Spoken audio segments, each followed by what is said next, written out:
Hello and welcome to Heroes of History with one last Let's Test Heroes for today. And well, it's the third one tonight, and well, it's the final one too. This time it's a Marie Curie, which I have been unlucky not to get for the first 1.5 years or so. But now she's finally mine, and let's just face it, we'll need to know whether or not she's good. All the rumors says she is pretty good, and well, these are her numbers. A bit more attack than Lady Six guy we just had, but a little less hit point. But she's an area damager, so that's maybe not where we really want her to be strong in hit points, but rather in attack. As you can see, area attacker, lots of area damage.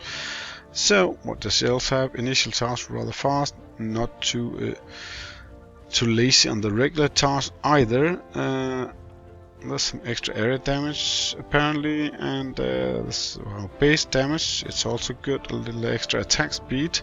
So and a range of 6, so we have her throwing stuff rather than going into close combat, which is well, we hope a bit better. So let's see here, there isn't much here to tell otherwise, I think. So let's look into her ability. I've upgraded to level 11 before I ran out of mastery points. I actually upgraded her a bit before Lady Six guy. I'm missing 19 points still to get her to level 12. 5 minutes more. Well, I might just wait it and put it on pause right before we go into battle so she can get her ability upgraded. But first off, let's note that here she does 112% area damage to 4 random enemies and to enemies within a range of 1 around each one. So we need to have them in groups around. We don't necessarily need them to be in one big cluster like a lot of the other heroes does.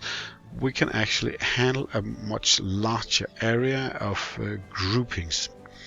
And on top of that, she does a total of 74% poison damage to targets of 8 seconds and a total of 74% burn damage to targets of 8 seconds.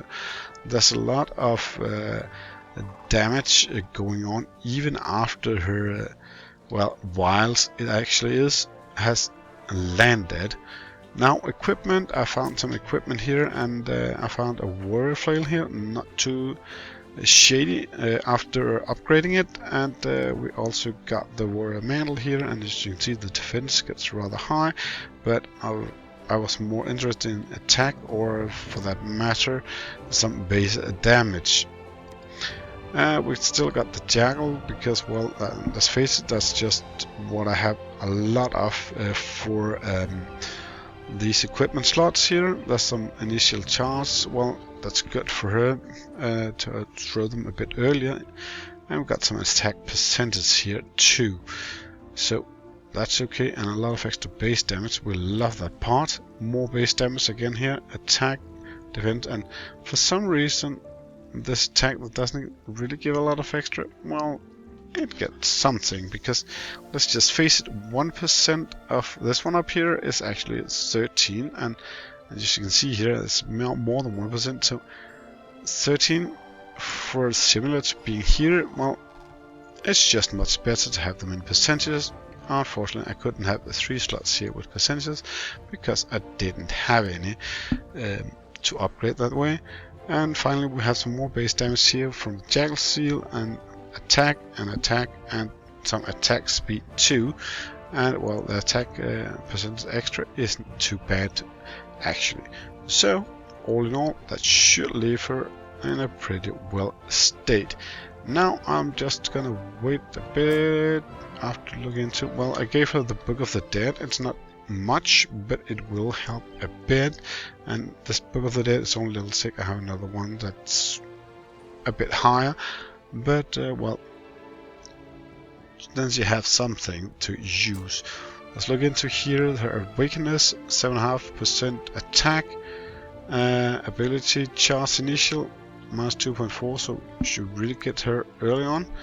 More attack, even more attack, and ability charge initial and regular reduced, so she really gotta throw those vial really fast. That seems odd. usually on a 5-star, these 3 total gives 47.5. It's like this one should have been 25. Maybe they think the ability changes here is good enough to compensate for that. But, well, that's just something I noted here myself. So, let's drop out of this one and see if our ability is close to being finished. Not looking from this point. 1 minute more. Let's wait it out. And now we have everything upgraded here, and well, let's jump right into testing her.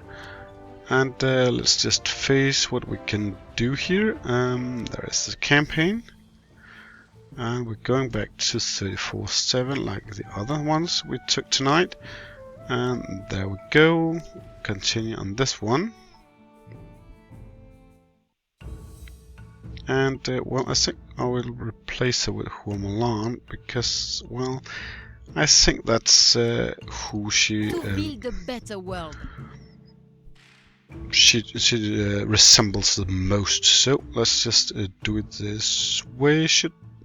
Yeah, well, we'll take this one as the taunt hero. Maybe it might not be the best of choices, but well, that's how it is. And then you can see all the vials she threw and the poisonous gas it reflects all over the battlefield, and you can see how they are losing fast. All those purple numbers that have vials, and even that large range of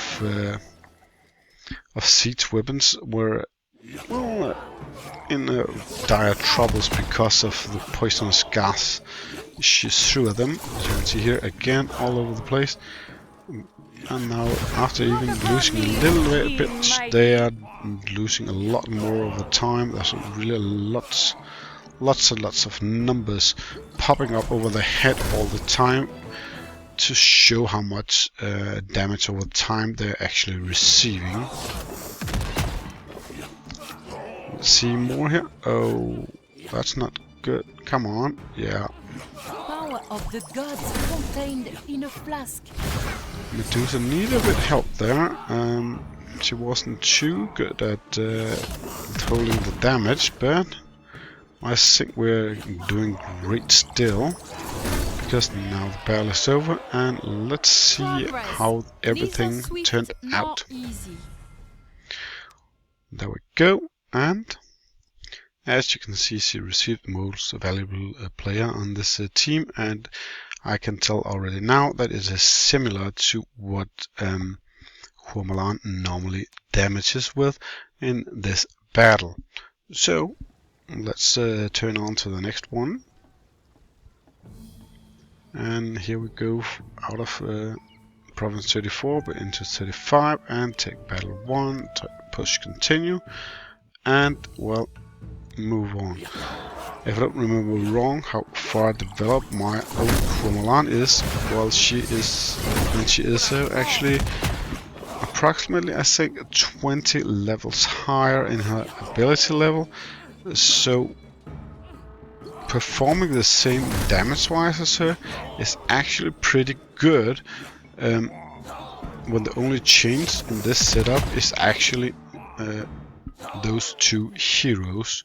So if she also can do that in the end, in average, do as much damage as Huomalan, then, well, she is truly worth it damage wise, because that is a tremendous amount,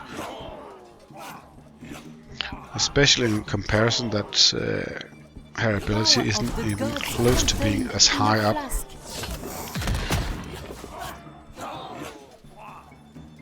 But we'll soon be finished with the second wave here, and then be ready for the final wave, and there we go.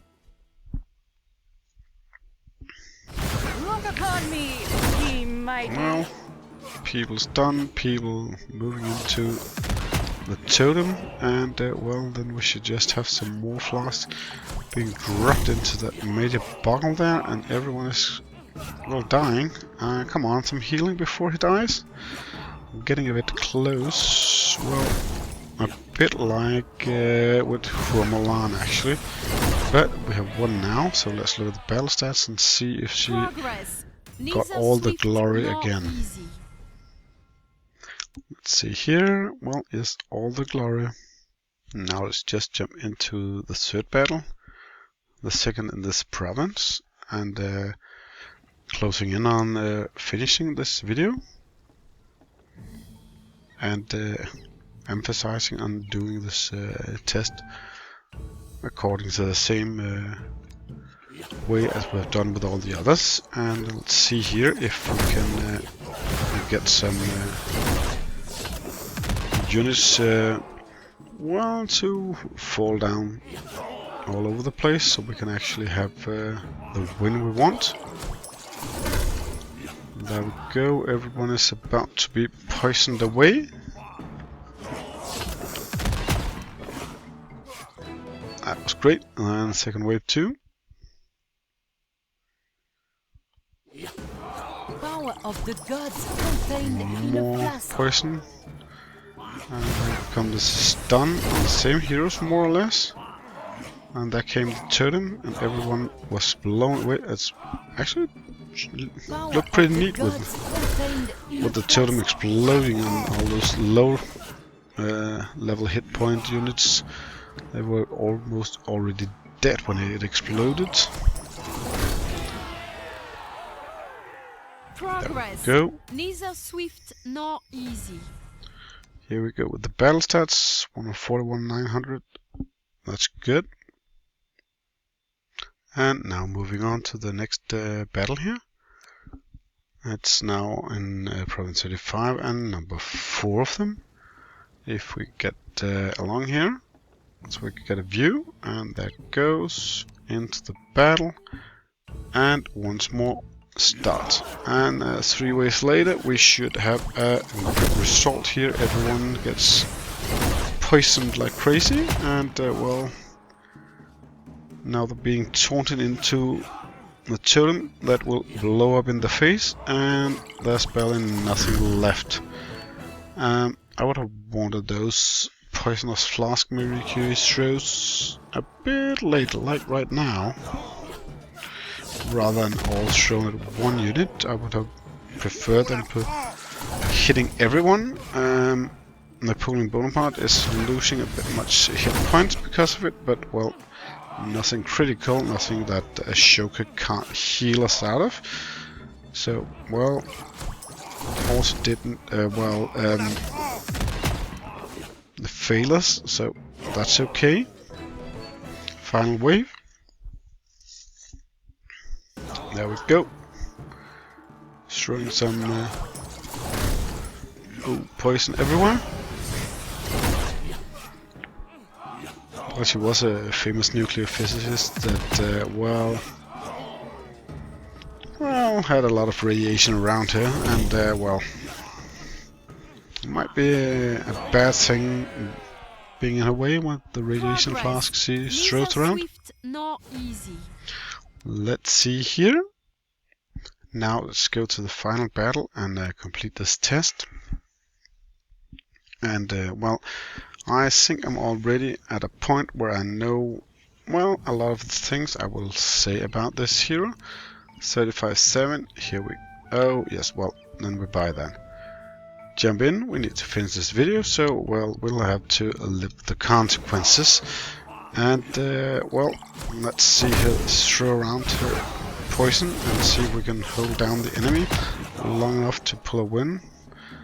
Now everyone is running to that totem, and then, well, everyone is going to the one and only close combat here in this scenario.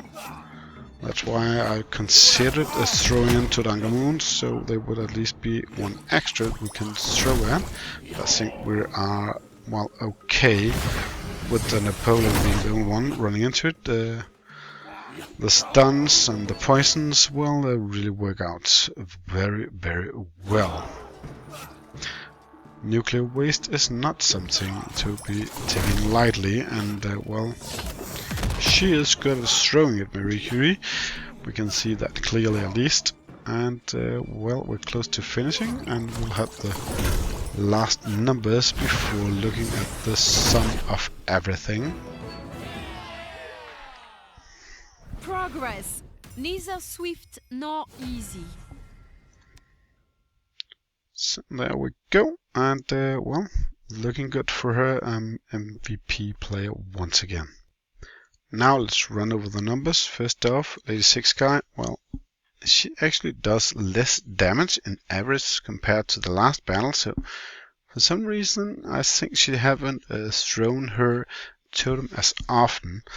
And Napoleon Bonaparte also less damage. Medusa less damage, and compared to Humolan, she actually does 41,000 extra hit points damage, which is a lot.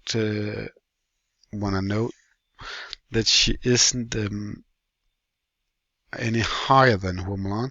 Not sure which one has the better equipment or the better relic, but I know Marie Curie has way less in her ability, and they're both level 90, so it shouldn't be too far away. I would say Marie Curie is by far the better hero in area damage matters.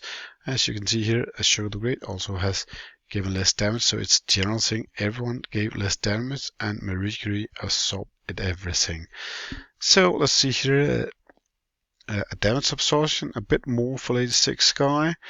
Probably the change for the first two battles on her placement, and the same for Napoleon Bonaparte, approximately. And more to Medusa, she got more exposed by the setup as Marie Curie is in the close combat here. As you can see, she barely got a scratch compared to Huaman, and main part of that has been going to Medusa. And finally, we can look at here is their healing power. It's a bit less, so maybe there has been a healing less or so somewhere, but it isn't too much different. So I think so far of all the heroes I have tested, Marie Curie is the best one for area damage. I will say thank you for watching this video.